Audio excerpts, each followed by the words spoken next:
Hello viewers, তোমরা দেখছো বুড়িয়াস blog. আজকের ব্লগে তোমাদেরকে দেখাবো ঝাল ঝাল চিকেন কষা আর সাদা পোলাওয়ের রেসিপি। তো চলো রেসিপিটা শুরু করি। প্রথমে আমরা এখানে মাংসগুলো ভালো করে ধুয়ে নেব। এরপর হলুদ আর লবণ সাথে 2টা লেবু এর মধ্যে চিপে দিয়ে দেবো।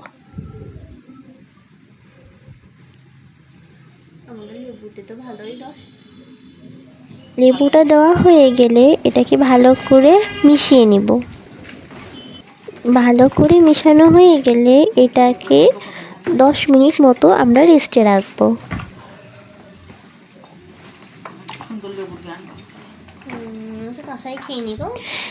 এই দেখো আমাদের মাখানো হয়ে গেছে। এবার আমরা আলু কেটে নিয়েছি। এবার আমরা মশলার জন্য পেঁয়াজ, রসুন আর আদা কেটে নেব। এখন আমরা শুকনো ঝাল বেছে নেব, তোমরা তোমাদের পরিমাণ মতো দিও। এরপর একটা ব্লেন্ডারে আমরা সবগুলো মশলা ঢেলে দিচ্ছি। দেখো প্রথমে ঝাল দিলাম, তারপর জিরে দিলাম, এরপরে পেঁয়াজ, রসুন আর আদা এর মধ্যে দিয়ে দিলাম। আর এই যে এখানে 4 থেকে 5-6টা লবঙ্গ আছে। এখন আমরা সবগুলো মশলা ব্লেন্ড করে নেব। আমাদের মশলাগুলো বাটা হয়ে গেলে এখন আমরা একটি কড়াইয়ে তেল নিয়ে নেব। কেটে রাখা আলুগুলো এখন আমরা এক এক করে ভেজে নেব। দেখো এখানে সবগুলো আলু আমরা এর মধ্যে দিয়ে দিয়েছি। আলুগুলো যখন লাল লাল হয়ে যাবে তখন একটা বাটিতে আমরা আলুগুলো তুলে নেব। এখন আমরা একই তেলে মাখানো মাংসগুলো ভেজে নেব। আমরা মাংসগুলো হালকা করে ভাজবো, তোমরা দেখতে পাবা। এই যে এখন এটার মধ্যে 2টা তেজপাতা দিয়ে দিয়েছি। এখন আগে থেকে বেটে রাখা মশলাগুলো এর মধ্যে দিয়ে দিব। দিয়ে ভালো করে নাড়িয়ে চাড়িয়ে নিব।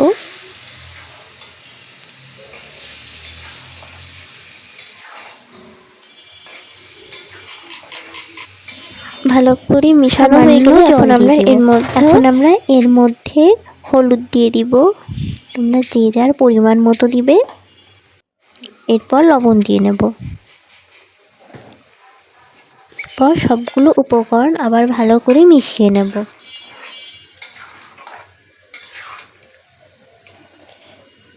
এখন এটাকে আমরা কষা কষা হতে দিব। এই দেখো দেখতে কিছুটা এমন হয়েছে। তো পোলাও রান্নার জন্য আমরা এখানে তেল নিয়ে নিয়েছি। এরপর কেটে রাখা পেঁয়াজগুলো দিয়ে ভালো করে নাড়িয়ে চাড়িয়ে ভাজা ভাজা করে নেব। এরপর আমরা এই যে মাংসতে ফিরে গেলাম। মাংসটায় ভালো করে তেলটা ভাব হয়ে আসলে আমরা এর মধ্যে ভেজে রাখা আলুগুলো দিয়ে দিব। এবার ভালো করে মিশিয়ে নেব।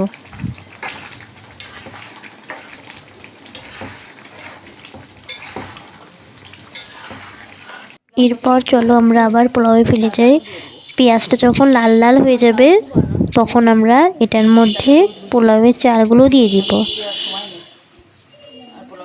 দিয়ে ভালো করে নাড়াচাড়া করব।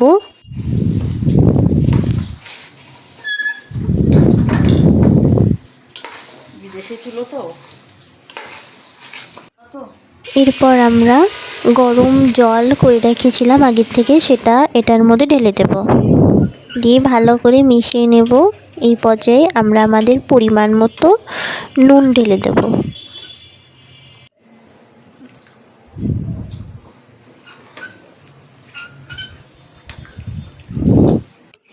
এবার আমরা এখানে দুধ দিয়ে নিয়েছি হাফ বাটি মতো। দুধটা ঢেলে দেওয়ার পর আমরা আবারও ভালো করে মিশিয়ে নেব। হাতে জলটা যখন শুকিয়ে আসবে তখন আমরা এর মধ্যে ঘি দিয়ে দিব। এরপর হচ্ছে 3 থেকে 4টা কাঁচা ঝাল আমরা এর মধ্যে দিয়ে দিব।